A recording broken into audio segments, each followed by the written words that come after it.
Hey there, fellow adventurers. I am Sunshade, and today we're going to talk about all the new shiny things coming to the game and all the important changes you should know about, from the new areas to new races, the leveling updates, the new dungeons and the raid, the first season, affixes, delves, currencies, professions, rewards, and of course gear. So let's jump right in. First off, The War Within is the first expansion or chapter of the World Soul Saga, and it will be followed by Midnight and the Last Titan expansions, so we have much to look forward to. Blizzard also announced that they wish to speed up the content releases, not planning to take roughly 2 years per expansion as they generally do, and the reason for making the World Soul Saga is the 20-year anniversary of the game, and one single Giga expansion would not have been enough to cover everything Blizz is trying to achieve with it, thus splitting it in 3 chapters. The early access for the expansion for those who bought the Epic Edition will be on August 22nd, and that will also open up the normal dungeons from the War Within expansion for us to try out already. On August 26th is the official release of the War Within, and on top of the normal dungeons, this will also bring the heroic level of dungeons as specific dungeon queues. On September the 10th, Season 1 will begin, and we're gonna get nerub'ar Palace, that's the new raid, on normal, heroic, and the first wing of LFR. We will get world bosses, the first season of PvP, Mythic Zero dungeons, and queuable heroic seasonal dungeons. And we will talk about what seasonal dungeons are a little bit later when we get to the dungeon section. On September 17th, the raid will be available also in Mythic difficulty. We'll get the second wing of LFR, Mythic Plus will open, and also a brand new thing called Story Mode. And we'll talk about that a little bit later when we get to the raid. And on September 24th, we'll finally get the third wing of LFR.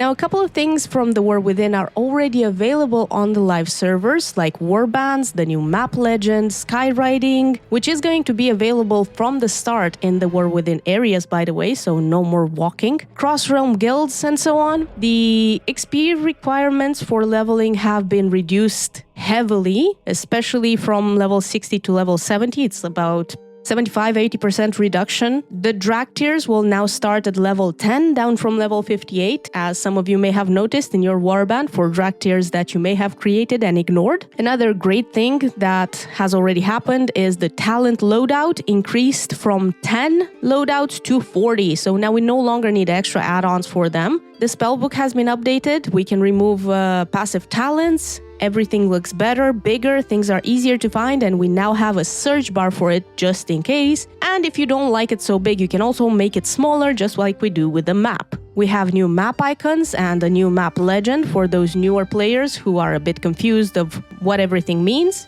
We have a new group manager, we have ready check on it, pull timer, restricting pings, and so on. We have a new arachnophobia filter for those who don't really like spiders in a spider expansion, so you can turn them into crabs. We can now highlight our character with either highlighting circle or an icon. As for one of the favorite changes that happened already, display character even if the camera is obstructed. Also, no more zooming in when something is behind us, like a wall or a pole or a tree. Now, enough about changes that already occurred. Let's see everything about the War Within that's still to come. There are 4 new leveling areas, starting with the Isle of Dorn on the surface of Khazalgar, where we will be starting our leveling experience, and in the same area we also have the new hub, which is Dornagal. The next areas are Ringing Deeps, Hallowfall, and Ashkahet, and they all lie deeper and deeper underground. Dornagal has everything you need from a hub, from banks, profession trainers, and crafting tables, the Catalyst auction house and the trading post finally, gear vendors, the vault, and portals to Orgrimmar and Stormwind. We're gonna get new world bosses in Season 1, there will be 4 of them. We have Cordon, the Dormant Protector, Aggregation of Horrors, Shurai, Atrocity of the Undersea, and Orta, the Broken Mountain. We also get a new playable race, obviously dwarves. They are called the Earthen, and they are gemmy, stony dwarves pretty much, and nearly any class can play them, except Death Knight, Demon Hunter, Druid, and Evoker. They have pretty cool racials. Azurite Surge is the first of them. It is an active racial and is an empowered spell which inflicts fire damage by releasing Azurite in a cone in front of the caster on a 2-minute cooldown. The empowered levels do different things. Level 1 deals fire damage, level 2 heals allies hit by the effect, and level 3 deals additional fire damage to the highest health enemy hit by the effect, so on top of the damage to all of them. We have Hyperproductive. This is a passive where their finesse is increased by 2%. Finesse is the chance of gathering additional materials when gathering. They also have a pretty iffy racial, Ingest Minerals. This is also a passive where as an earthen, you are always well fed, but you cannot consume food. Actively ingest minerals to consume a Kazalgar gem and change the benefit granted to you by well fed. Amber gives stamina, Emerald gives haste, Onyx gives mastery, Ruby gives critical strike, and Sapphire gives versatility. And we have a couple of more passive racials like Titan Wrought Frame. The base armor from equipped items is increased by 10%, so tanks are going to be pretty strong as earthen. And we have Wide-Eyed Wonder. When you gain experience from exploring a location, you gain 200% additional exploration experience. But how do we unlock them? Basically, complete the leveling campaign. And after you do this, you will get 3 new quest lines, which you need to complete in order to unlock the race and the mount. And on the topic of racials, Human Diplomacy racial has been removed due to the Warband reputation sharing system, and it has been replaced with a 5-minute cooldown reduction on their Hearthstone and a second on-use charge on the Hearthstone. Moving on into Warbands, we've already experienced these a little bit due to the fact that they were already introduced in the pre-patch, but if you haven't been playing the game, let me tell you about them. These present an account-wide progression system where players will be able to share their mains progress with all the characters on their account, like quests, portals, achievements, and renown, map exploration and flight points, many of the currencies, transmogs, and in some cases gear as well. Characters have a much smoother and less forced experience overall, not being pushed into completing the campaign quests over and over again, or just gaining renown on each character they have in order to unlock the rewards. For example, if you reach Renown 5 with a character as the highest rep, all of your characters will have Renown 5. The new loading screen has 4 favorite characters around a campfire, and the characters can be from any server on your account. But these characters here are simply your favorites. The Warbands will give you access to a Warband bank as well, but you will have to pay one time for the slots you want to access, and they are pretty costly. Prices on screen. Completing the Warbanding Together storyline quests in and around Gadgetzan will also get you remote access to your Warbound bank, on a cooldown obviously. The bank will be accessible from any character on your account, making it easy to share reagents, gold, profession items, and so on with any character you have. Basically, anything that's not soulbound can go into the bank. Some pieces of gear will also be available to drop in this bank as long as they are not soulbound. A new type of gear will also be introduced, and that is the Warbound until equipped gear, which will be freely traded across your warband, becoming soulbound only when one of your characters equips it. This kind of gear will be available from raids, dungeons, delves, and you will have a bonus chance to gain an extra piece of Warbound gear as personal loot. There are also random chances to get this type of gear by simply playing the game, and I think this will help very much with gearing up alts. Moving on to the leveling experience. We will be able to level through quests, events, delves, dungeons, you name it. We will get much faster leveling on our alts due to the Warband quest skipping and increased experience for alts. Your first level 80 character will give you an achievement that increases the experience game of your entire account by 5%, stacking up to 25% for 5 characters. So you have a maximum of 5 achievements at 5 level 80s. All your other characters will get 25% extra experience. The leveling experience overall is more tailored to your liking. Things are not so mandatory anymore. You don't need to do the campaign, you don't need to gain renown on all of your alts, and you can just play the game however you like to play it in order to level up. Another new thing for characters are the hero talents you may have heard about, and I think we should mention them a little bit. These are extra talents representing part of an extra spec to your baseline spec, as a median between the 2 other specs your class has. Every spec has 2 sets of hero talents to choose from, and most classes have a total of 3 sets of hero talents. The way Blizzard puts it visually as an example for Warrior, it's like this. It combines Protection and Fury with Mountain Thane, and Protection and Arms with Colossus, while Fury and Arms share Slayer. These are the names of the hero talents. Thus, every spec having 2 sets of hero talents to choose from. For classes with 2 or 4 specs, like Demon Hunter and Druid, it's a little bit different. For example, Demon Hunter will have 2 trees they can choose from, and Druids will have 4 specs with 4 hero talent trees connecting all the specs except Guardian and Restoration and Balance and Feral. We will have a total of 10 talents in the hero spec, and we will gain 1 new talent per level from level 71 to 80. Some of them are passive and some of them are choice nodes for effects, and that's pretty much it. You can change them just like you do with usual talents or swap between the 2 talent trees available for your spec. Moving on into the new currencies. We now have Valor Stones to replace Flight Stones. We have Weathered Crests to replace Whelpling Crests, and these are obtained from Heroic Dungeons, LFR, and some outdoor activities. We have the Carved Crests, which come from Mythic 0 dungeons, the normal raid, and some other outdoor activities. The Runed Crests, which are obtained from +4 to +8 keys and the Heroic raid. And finally, the Gilded Crests, the old aspect ones, which are obtained from Mythic +9 keys and higher, and the Mythic raid. Speaking of currencies, we also have a couple new currencies for the Quartermasters. We will have Kej. This is a currency associated with the Ashka Head Zone, and it allows players to purchase a variety of useful items like recipes, tools, reagents, toys, cosmetics, and much more, but also the Ferocious Jawcrawler mount once you reach Renown 23 with the Severed Threads faction. The Undercoin is used to purchase items in Dornagal, and Resonance Crystals are also used for various items such as gear, transmog, consumables, pets, and of course more mounts.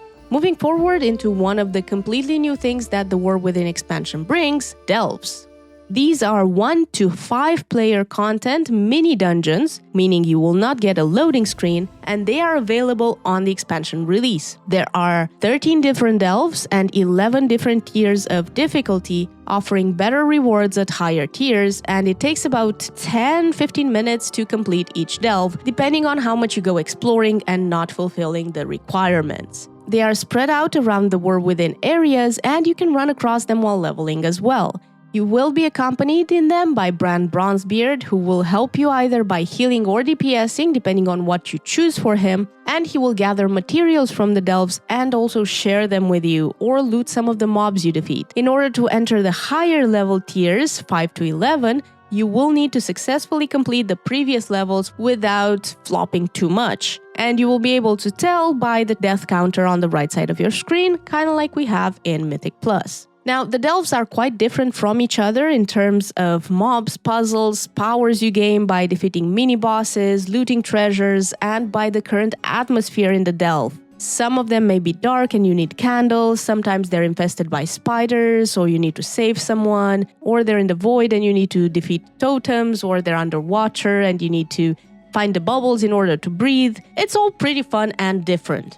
Now, Bran has his own specs, and he will level up as you complete the delves with him as a companion. The good news is that he is warbound as well, so you will not need to help him level with each new alt you play. His level will go up to 50, and leveling will help him unlock additional spells and talents to choose from. Each delve has a treasure room at the end, where you loot your goodies, containing gear scaled by delve difficulty up to the equivalent of heroic gear or Mythic +5. You get new achievements, cosmetics like toys, pets, and parts of a new customizable mount, which you will be able to put together however you like by changing everything about the way it looks, its wings, its thrusters, its front, whatever. And if you are a fan of cosmetics in WoW, make sure you get all the rewards you want from the delves as soon as possible, because it seems that they are on a seasonal rotation, meaning that some of the rewards will only be available in a certain season and no longer attainable once the season ends. Now, the treasure room will also have a resplendent lock chest, which will require a special key to open, and you can get these keys from the delves, from weekly quests, or simply by doing world content, so make sure to keep them and open your treasure box at the end. Moving on to the dungeons, we get 8 new dungeons to spend our time in, and they are leveling dungeons available from level 70 through 80, and these are Arakara, City of Echoes, the Stone Vault, the Rookery, and Priory of the Sacred Flame. And then we get 4 more which will only be available at level 80, and these are Dark Flame Cleft, City of Threads, Cinderbrew Meadery, and the Dawnbreaker. On top of these 8 dungeons, which are new from the War Within, we will also get 4 more dungeons as Mythic Plus and Seasonal Dungeons, which are Grim Battle from Cataclysm, Siege of Borealis in BFA, Mists of Turnasyth in Shadowlands, where the Covenant abilities in Mist can be fulfilled by nature-bound races like Tauren, High Mountain Tauren, Night Elves, but also Druids and Herbalists. And the last dungeon available is the Necrotic Wake, also from Shadowlands. Now, I said I'd explain what seasonal dungeons are and why they are different from the War Within dungeons.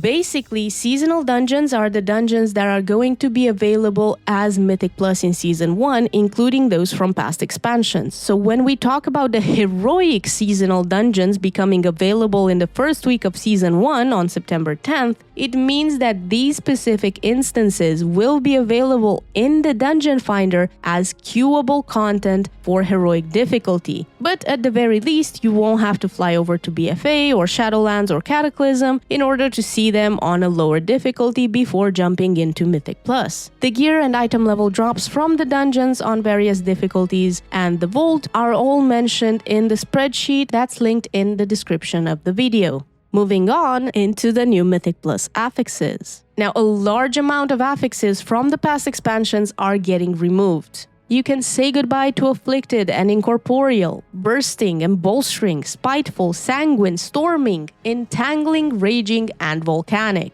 They are all gone now. But worry not, we will still have affixes. At Keystone Level 2, we will get an affix called Xalatath's Bargain, representing a group of affixes rotating each week. These are Ascendant, Voidbound, Oblivion, and Devour. Ascendant will have 10 orbs appear every minute during combat, and the orbs will be casting a spell. These need to be CC'd in some way in order to interrupt their cast, as they cannot be defeated otherwise. They absorb all the damage, so each CC'd orb will give a stackable 1% movement speed and 1% haste to the players, again per orb defeated, for 20 seconds. And the orbs that finish their cast will buff enemies in the dungeon with a stackable 20% movement speed and haste buff for 20 seconds. So you really want to get them CC'd. Voidbound is the next affix pertaining to the bargain, where every 75 seconds during combat, emissaries of the void will spawn to reinforce enemies, reducing their damage taken by 10% for 3 seconds per emissary. When the emissaries are defeated, players will receive a 20% bonus cooldown reduction and a 10% critical strike bonus for 20 seconds. For Oblivion, during combat, Xalatath will summon 10 orbs again that move toward enemies until they absorb them. Players can intercept the orbs in order to gain a 2% mastery and a 1% leech buff per orb, but if the enemies absorb the orbs, they will gain 10% damage reduction per stack. And the last affix in this category, Devour. During combat, Xalatath will place a Rift debuff on the entire party, which lasts 15 seconds. The Rifts will apply 53% health absorbed to players and inflict 1% maximum health per second. And they will need to either be healed through or dispelled by literally any dispel in the game, from magic to curse, poison, disease, bleed, whatever you have, use it, it goes away. If successfully dispelled or healed through, the player will receive a stackable 4% crit strike and a 2% max health buff per rift for 20 seconds. But if your group fails to get rid of the rift, it will explode and all enemies in combat will be healed by 10% max health per explosion. At Keystone Level 4, we will get either the Fortified or the Tyrannical affix, empowering either the trash mobs in the dungeon or the bosses. At Keystone 7, we will gain Challenger's Peril, which triples the time penalty for deaths in the dungeon from 5 seconds to 15 seconds, thus reducing the time you can complete the dungeon in significantly, especially if you are carrying your floor POV buddy. Pugs are gonna be fun! At level 10, we will get Fortified or Tyrannical yet again, whichever did not occur at level 4, thus making level 10 dungeons have 4 affixes: Xal'atath's Bargain, Fortified, Tyrannical, and the Challenger's Peril. And if you haven't had enough yet, at Keystone level 12 we will get Xal'atath's Guile, where the level 2 affix gets completely removed, but the damage and health of all the enemies in the dungeon is increased by 20% on top of the Fortified and the Tyrannical. But hey, at least we don't have to deal with any affix that affects our gameplay. No more extra dispelling, target swapping, CCing, moving out of bad stuff, outside of the actual dungeon mechanics obviously, so at least there's that. There's just gonna be really beefed up trash and bosses we need to deal with, and nothing else to do. Moving on into the raid. When Season 1 starts, the nerub'ar Palace raid is released. And this is comprised of 8 boss fights, which are pretty much a variety of void humanoids, bugs, blobs, and spiders. And the fights vary from easy tank and spank to guild breaker level difficulty. So best of luck with progressing the Silken Court, I guess. But in my opinion, difficulty aside, it is a fun raid. We have a boss that starts off at 60% health because we already tried to defeat him in one of the dungeons, but he ran off, learned some new abilities, and is waiting for us in the raid to finish him off. Oh, and for whoever misses Gahoon, we have his buddy right here. Yay us! Moving on to the other new thing on the block, Story Mode! This is a new difficulty of raid introduced in the War Within, available to groups of 1 to 10 players, so you can go there by yourself, and it will only take place against the last boss of the raid, Queen Ansurek. As mentioned before, this will be released on the second week of the season, on September 17th, at the same time with LFR Wing 2 and Mythic Raid difficulty. Nothing more is specified about this, but I consider it to be a great opportunity for social players who are not necessarily part of a guild, or players who don't have enough time on their hands to have a stable raid schedule, but also a great opportunity for guilds to have their players experience the last boss mechanics before having it available on the harder difficulties. On top of this, a new Warband quest will be added about a month into the War Within, where we will gain more power with each reset, helping our characters progress easier through the raid on top of the gear improvements we gain over time. This is going to be amazing for alts of course, but also for mains, gaining a stackable buff each week, allowing our characters to deal more and more damage, absorb more damage, and heal more. The weekly vault will be a little bit different than it was in Dragonflight. The PvP row has been removed and replaced with world content. For the first row, we will have to defeat 2, 4, or 6 raid bosses to fill up the vault slots. For the second row, we will have to complete 1, 4, or 8 dungeons on either heroic, mythic, or time-walking difficulty. And the last row will be filled by completing 3, 6, or 12 delves or world activities, like the weekly quests from which we will receive our weekly caches. The fun part about these caches is that we don't need to complete all of them. The first 2 caches we open in a week will grant us gear and 100 fragments, which we can turn into a key for the delves. And the next 2 caches opened the same week will reward fragments for 2 more delve keys, but that's the maximum we will need to spam in order to get the max rewards from the weekly quests. Professions now are more or less the same as they were in Dragonflight, but there are a couple of changes to them as well. For example, Inspiration is gone. Inspiration was the crafting stat, giving crafters a chance to create higher quality items. So that random chance has been removed now. But we do have a new resource called Concentration, which is somewhat similar but without all the RNG. Basically, you will have a tab with Concentration, which is automatically generated, and after you use it, it will regenerate by itself over time. When you want to craft an item that has a high recipe difficulty and your skill level is not high enough,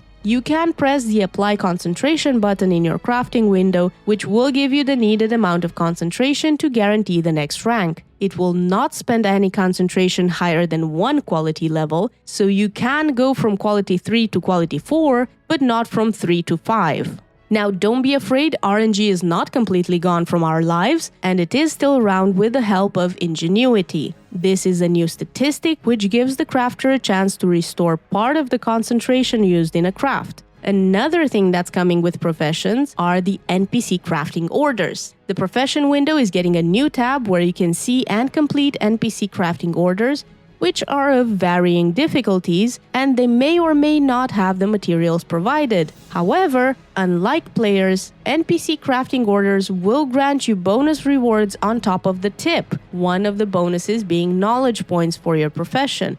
So don't ignore the NPCs when they need you. Now, there are very many changes with the coming of a new expansion, and obviously some are bigger than others. So we have a couple of honorable mentions here. For example, we have new enchants, and not all of them are simple stat sticks anymore. If you want a higher stats enchant, some of them may reduce a stat in order to grant another. Or we can even enchant our crafting tools now. The flasks and potions have varied effects, some of them again interacting with the stats you already have, or you can even take the grotesque vial, which shares cooldown with healing pots, and upon death you will turn into a puddle of ooze which your allies can step into in order to heal themselves. So your floor POV friends can even be useful in group content now. When it comes to gems, we can use the meta gem now, which becomes more powerful with the more unique gem colors you have equipped. All in all, there are a lot of changes, many new things coming, and hopefully most of them will be a great experience for most of the players. What do you guys think about the new systems? What part of the War Within do you think you're going to enjoy the most? Is it worth coming back to the game after a long break? Let me know in the comment section below, and if you enjoyed this guide, please don't forget to give it a thumbs up and a subscribe to the channel. If you want to get in contact with me more easily, you can always come and say hi or do a community raid with me when I live stream on Twitch, or you can join the community Discord, both of which are linked in the description below. Thank you very much for watching, and I hope you have a wonderful expansion release with no lag or crashes whatsoever. See you in the next one. Bye!